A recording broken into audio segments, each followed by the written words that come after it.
Sa gitna ng mabilis na pagbabago sa mundo, nananatili ang ating misyon, ang ibahagi ang mensahe ng hindi nagmamaliw na pag-ibig ni Hesukristo para sa lahat. Hatid sa inyo ang pinakabagong kaganapan sa gawain ng Far East Broadcasting Company Philippines. Tampok din ang mga kwento ng totoong buhay na binago ng Diyos. Narito si Dan Andrew Cura sa The President's Report. Sa pangalawang pagkakataon ay ipagdiriwang po natin ang mahal na araw sa gitna na naman ng pandemya. Hindi natin maaaring gunitain ang napakahalagang kasaysayang ito na kasama po natin ang ating mga kapatiran. At habang inaalala natin ang mga kaganapan ng buong linggong ito, higit 2,000 taon na ang nakakaraan, ay nakalulungkot din ang mga balita na patuloy po ang pagdami ng mga kaso ng COVID-19.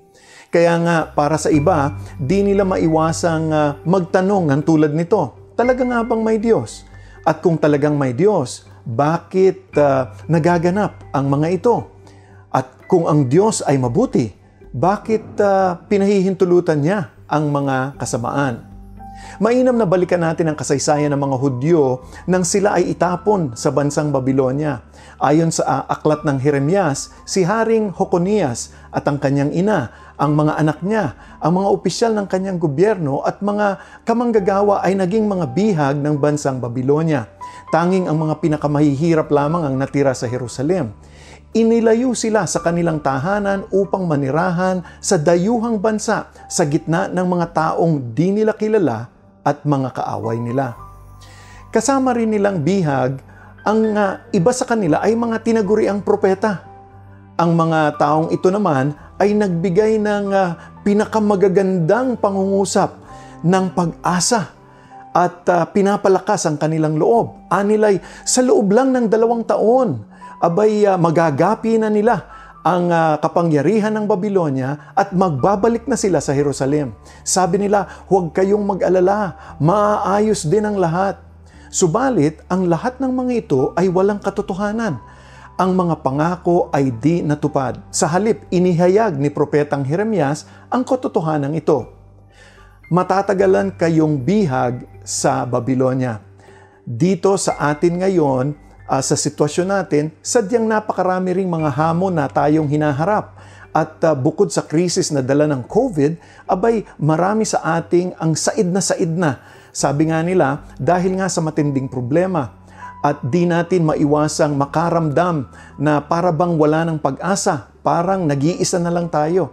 Sa gitna ng mapait na mga karanasan ng mga Hudyo, nang sila'y itapon sa ibang bansa, ipinahayag ng Panginoon ang kanyang pangako sa Jeremias, Kabanatang 29, talatang 11, sapagkat batid kong lubos ang mga plano ko para sa inyo, mga planong hindi ninyo ikasasama, at para sa inyong ikabubuti. Ito'y mga planong magdudulot sa inyo ng kinabukasang punong-puno ng pag-asa.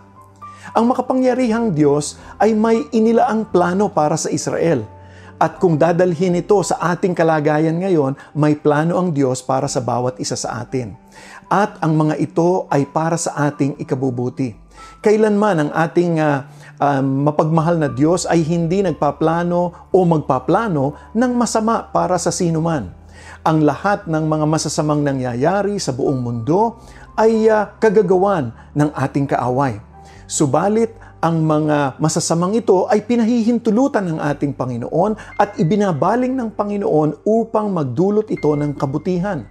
Sa katapus-tapusan ay mararanasan natin ang kanyang shalom, ang kapayapaan, kasaganaan at kaganapan na matatagpuan lamang natin sa Kanya. Kaya nga, sa Diyos, mayroon tayong tunay na pag-asa at nag-uumapaw na pag-asa. Ang lahat ng mga ito ay posible dahil sa ginawa ni Hesukristo sa krus. Inalay niya ang kanyang buhay bilang sukdulang pag-aalay upang maranasan natin ang masaganang buhay hindi lamang dito sa mundong ito, kung hindi maging sa buhay na walang hanggan. Ganito ang pahayag ni Apostol Pablo. Hindi niya ipinagkait ang sarili niyang anak, kung hindi ipinagkaloob niya siya para sa ating lahat. papaano niyang hindi ipagkakaloob ng walang bayad sa atin ang lahat ng mga bagay. Namatay si Jesus, subalit hindi siya nanatili sa libingan. Pagkatapos ng 3 araw, nabuhay siyang muli upang gapiin ang kamatayan at ang huling kaaway. At matapos ang ginawa ni Kristo sa Kalbaryo at ng kanyang muling pagkabuhay, muli sa mga patay, ay sapat ito upang tayo ay magdiwang. Sa ating pagninilay ngayong Semana Santa at lalo na sa gitna ng mga nangyayari sa buong mundo ngayon, abay naway patuloy nating pagbulay-bulayan ang kahalagahan ng pagkakaroon ng isang malalim na kaugnayan sa ating Panginoong Hesus. Napakaganda ang karugtong ng pangako ng Diyos sa Jeremias Kabanatang 20, talatang 12. Kung maganap na ito, kayo'y tatawag, lalapit at dadalangin sa akin, at diringgin ko naman kayo. Ganito rin ang mensahe ni Haring David sa mga awit. Umasa ka sa Diyos, ang mabuti gawin, at manahang kang ligtas sa lupain. Kay Yahweh mo hanapin ang kaligayahan, at ang pangarap mo'y iyong makakamtan. Ang iyong sarili sa Kanya'y italaga. Tutulungang ganap kapag ika'y nagtiwala. Ang kabutihan mo ay magliliwanag katulad ng araw kung tanghaling tapat. Dalangin ko na sa pagninilay-nilay natin sa sakripisyo ng ating Panginoong Hesukristo, naway ang kapangyarihan na dala ng Kanyang pagkabuhay na muli ang patuloy na magpapalakas po sa ating pananampalataya. Sa pamamagitan nito, abay, matatagumpayan po natin anuman ang sitwasyon na ating kinahaharap. Sa ngalan po ng FEBC Family, ako po ang inyong kaibigan, si Dan Andrew, na laging nagsasabing mag-ingat po kayo palagi at pagpalain po kayo ng ating buhay na Diyos. Inyong napakinggan ang The President's Report.